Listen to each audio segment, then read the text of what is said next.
And welcome back to the hottest marriage show in the furthest east of Lansing. It is I, John D. and Kanika, a.k.a. And Too Much Podcast. Good morning. Good morning, dude. How you doing? I'm doing fine. How are you? I'm good. I'm really good. After this last hour, I'm blessed to be able to be in a room with you and have a conversation and talk about things that we've never talked about. Oh, yeah, no. It's not like, we're and I'm learning you, and I enjoy it.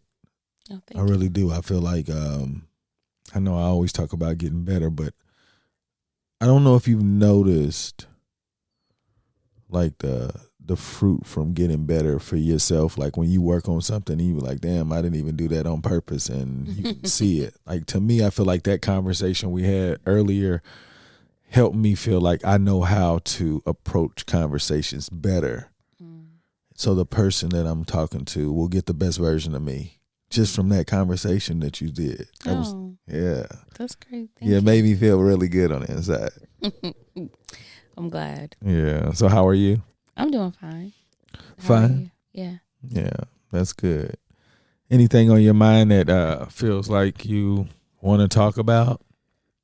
Yeah, I was curious about this on two levels. So, question, if someone gave you a box with everything you've ever lost, what's the first thing you'd look for? Oh, man, my watch. What watch? My tag watch that you bought me in like 2005, 2004, 2005. I was early in the relationship too.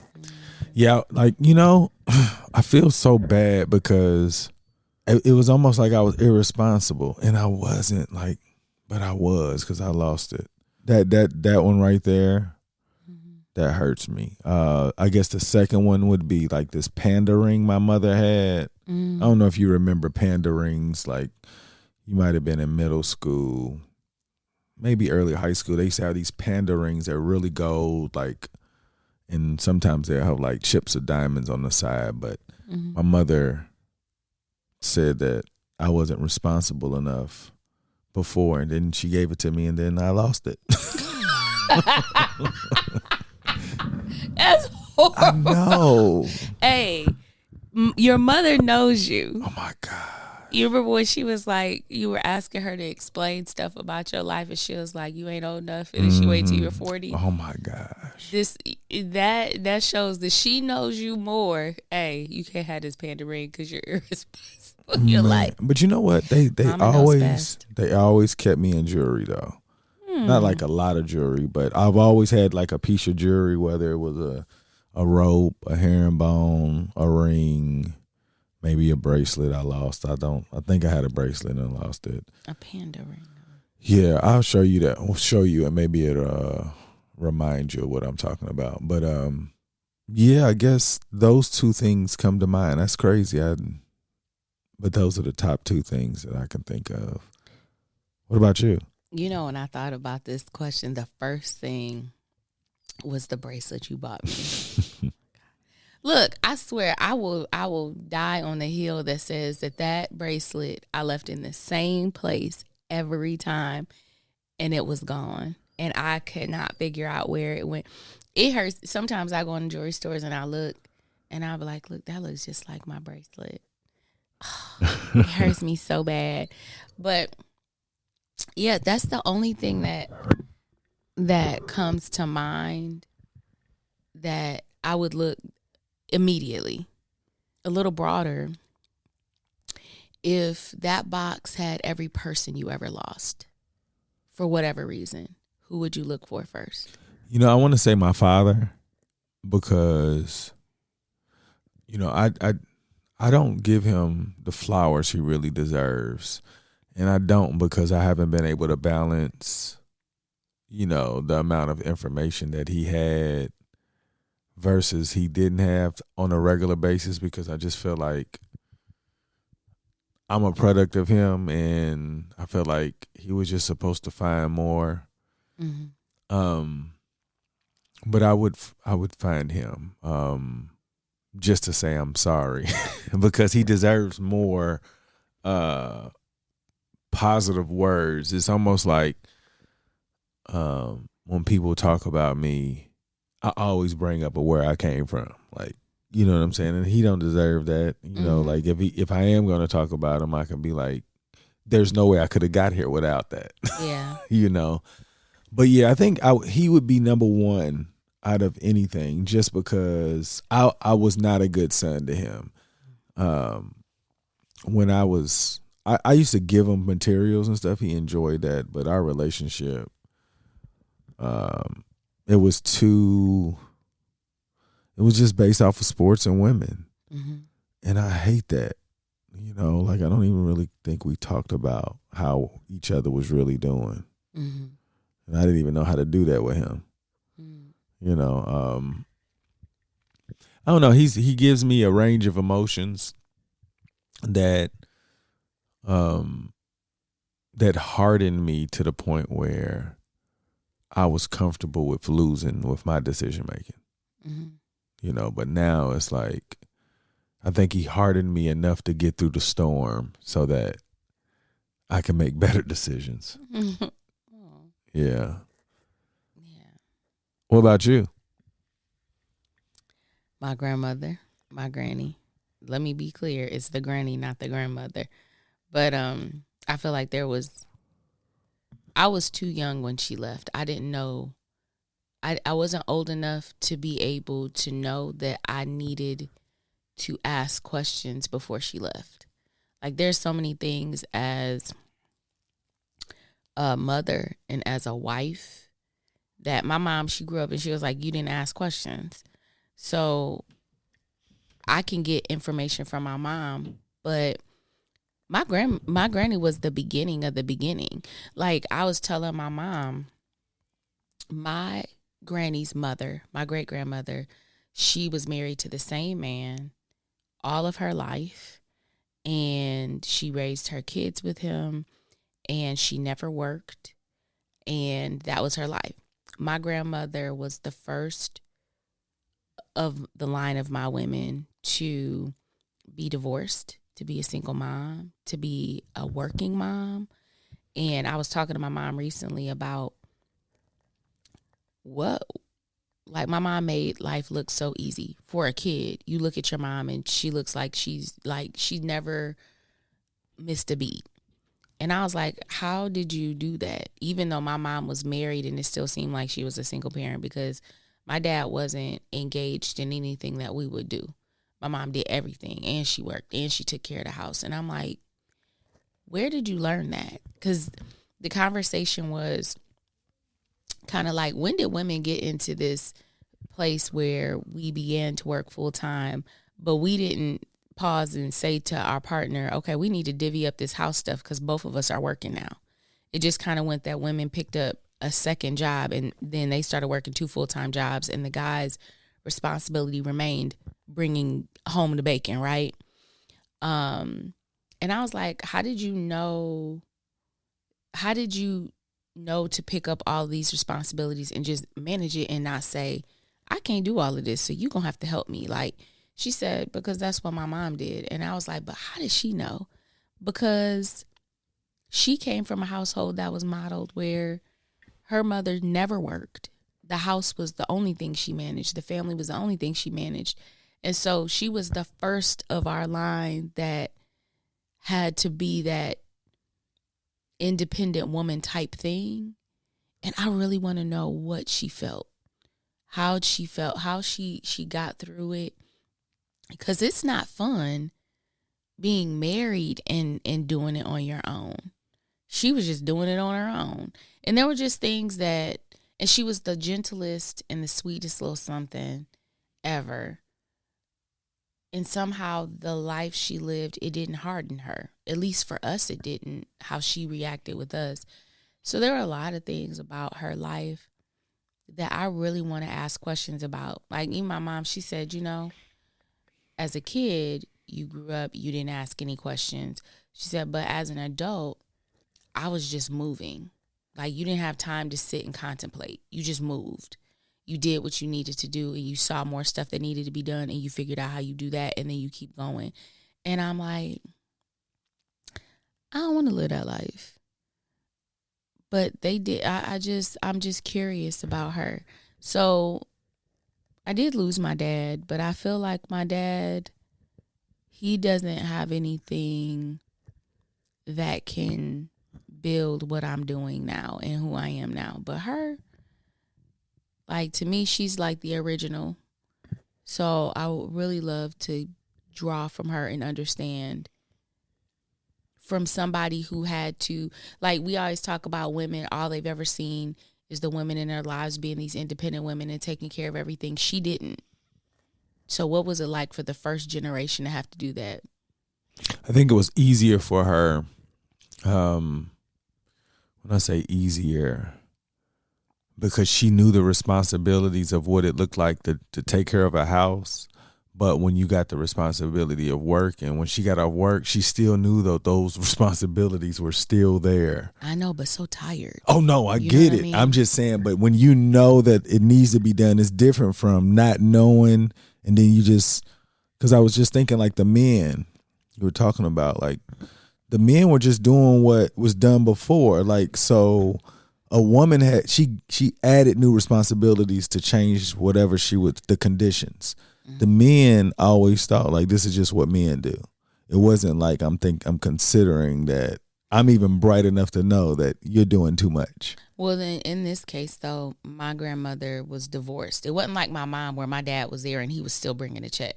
No, I'm saying, my grandmother was was divorced, and he was like, if she's divorced, then she knows she needs to generate income. But regardless of her finding to generate income, she knows that these other responsibilities still need to be. Absolutely. That's what I'm saying. Like, I'm not saying in my head, it had to be tough regardless. Yeah, because I'm thinking she had to expel energy in two different directions instead of one. Yeah, and then, I mean, just think about this, though. You said that was the first generation. Like, even through our generation, you tried to practice that. Yeah, and I was like, what the hell? Like, what? I mean, even in this one, I was like, this is crazy. But, also, me being a mother, I was trying to have day in gymnastics, and I was trying to have Dallas and, this little program, and, like, we keep leveling up, and I was stretching further and further from, like, my granny wasn't sitting down doing ABCs and 1, 2, 3s with her kids. Like, she had other things that she had to do. And my mom sat me in front of Sesame Street and then she would sit and listen to me read. She could do that. And with me, I was trying to do more and more with the kids. So I think that trying to work and not just find a job that makes money, but having a career that requires, like, you to have training and you have to, you know what I'm saying? It's like we leveled up in the career aspirations, but we also were trying to meet the requirements of building our kids up and giving them more. And, I need to expose them to this and I need to expose them to that. It's like I was trying to do more in both directions, and I was burning fast. And I was sitting here looking like, how in the world did my mom do that? And now, in these years, I'm thinking, how in the world did my granny do that? Because she didn't have anybody in the house even offering up more money to kind of help. You know what I mean? So, the original, the pioneer, Jeanette. It's got to be tough. Yeah, I would have looked for her. I just wish I could have more information. But anyway, that was all I really wanted to ask you. I can dig that. So who would number 2 be? Who's the number 2? I don't know. I need a minute to think on that. Who would be your second person? I don't know. The reason why I asked that, because I feel like I could have guessed your first one. Yeah.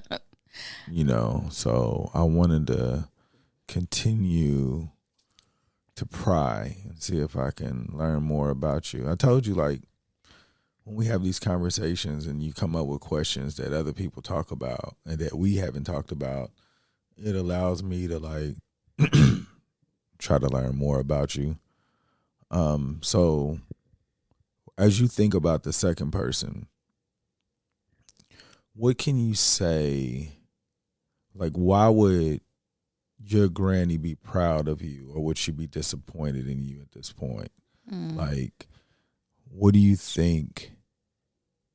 Like, for she saw everything. Yeah. But for you to get to this point, do you think at any point she would have told you that you should have left?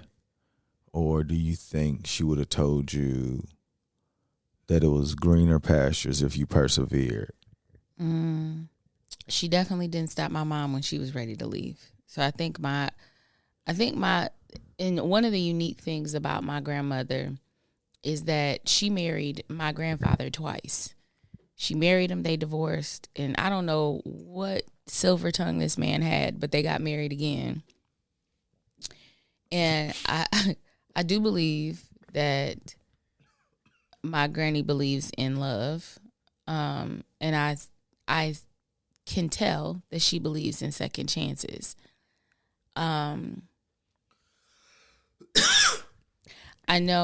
I think that she would have told me that if I felt like I needed to, then go. I don't think she would have told me to stay. Some people be like, well, divorce and this or that, or, get on the whole, well, I think that you should. I don't think that my grandmother would have been that person. I think she would have left enough room to say,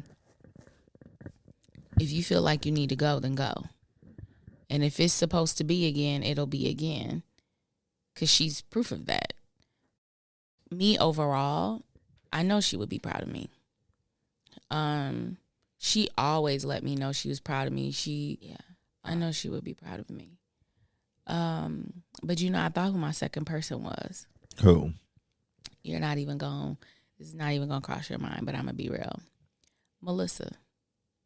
I feel like every friend I've had that has really, really poured into me over all the courses of my life, I have them somewhere with me, somewhere I can connect with them. I have them, the ones that mean the absolute most. I think that there was a portion of my life where she was that person. When that friendship fizzled out, it's not that I don't feel the void. It's not, I have a lot of people, but not that served uniquely like she did in my life. And she used to make it seem like I was helping her. Like, Kanika, I need you, I need you to I need to talk to you about this. I need to talk to you about that. But truthfully, she gave more than she ever asked for from me, just from side conversations or just listening to her talk and the things that she thought about. I think that was that's somebody that I lost not by death, but just by life. Oh, I like that one.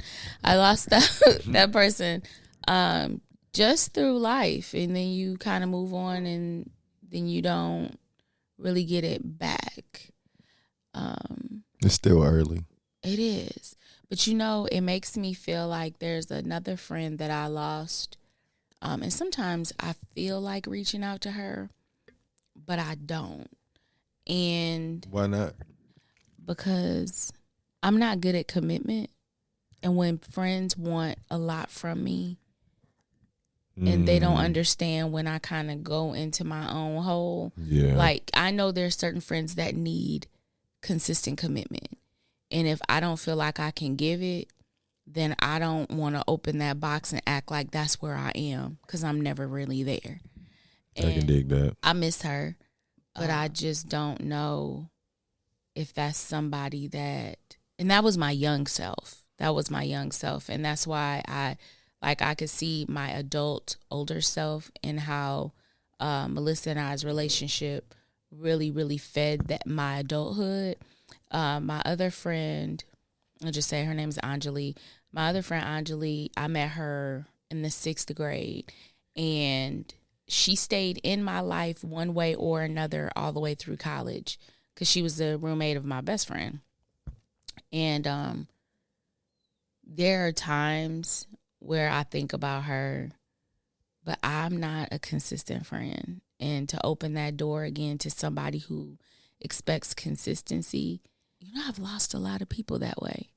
Her, Nene, even my mentor Keisha when I was in college. Absolutely, I love Keisha, but I am not.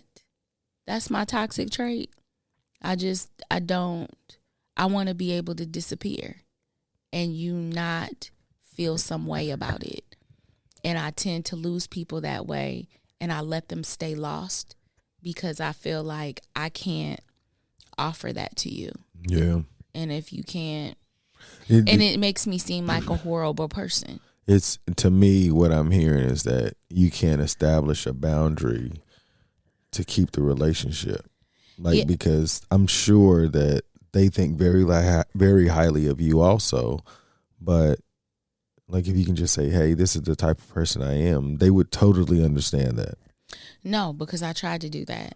I had one friend. I know, but you were younger though. You were younger though. Now you're a 45-year-old woman with high schoolers. If they can't understand that, maybe they're too young and you smoke their friends.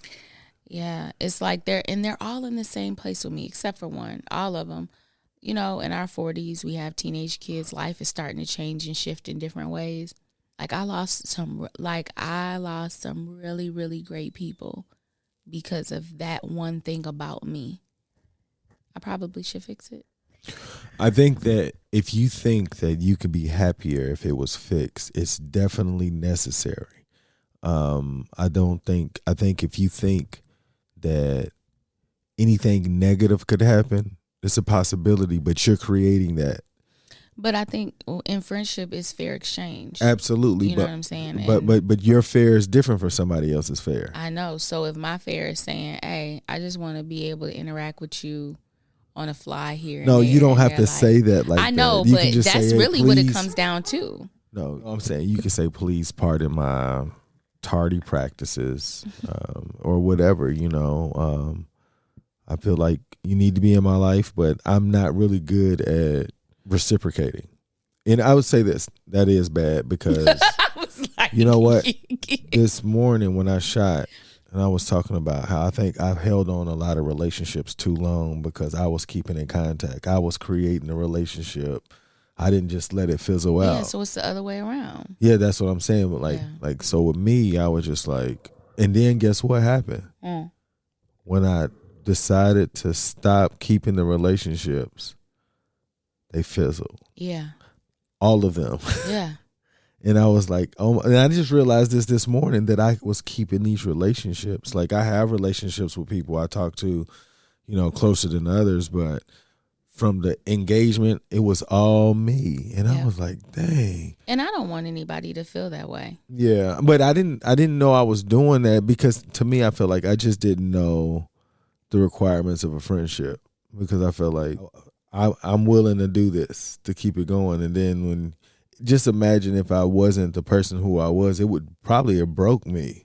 Mm-hmm. The idea that nobody stuck around. Yeah. And that's that. I don't want that. And thinking from that end, it could be some of those friends are just like me. Mm-hmm. And it's they love you. But my life, I get caught up in a few parts of my life, and that's what everything gravitates around that. Yeah. It revolves around that. And then there are friends I talk to every day. But I think it's because we're offering what I feel like I need every day. And I don't want to be that way. You know what I mean? I don't want to be that way. And I don't want people to feel I don't know. So rather than upset them by being something that they want my that look a certain way and I can't offer it, I just stay away. You have to just look at it as, can my quality of life improve? Right. And if it can you reciprocate enough where you don't have to feel that burden you have to do it that way? And I don't feel like you have to do it that way, and you don't have to feel that way either, because I'm like you're a really great person. So I know that, they would like that greatness also, So I definitely recommend you consider trying to nurture the relationships. Just, it don't have to be as often. It may not even be. They probably like, okay, I know how she rolls. And then just imagine if just one of them worked out. You're like, I'm glad I did it. I got one back. But what if all of them work out? So what if one of your friends came back and said that? Oh, I'm open to anything. Yeah. I just know what it is, though. Like, I don't believe that our relationships will ever look like what they used to look like. Yeah. But I will put more effort in being more active than I am today. Right. Because, now today I'm about as active as nothing. A rock. Right. Yeah.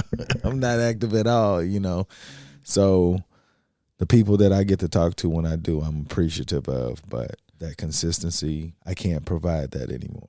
And I'm comfortable with it. And I can see the benefits of not doing that anymore also.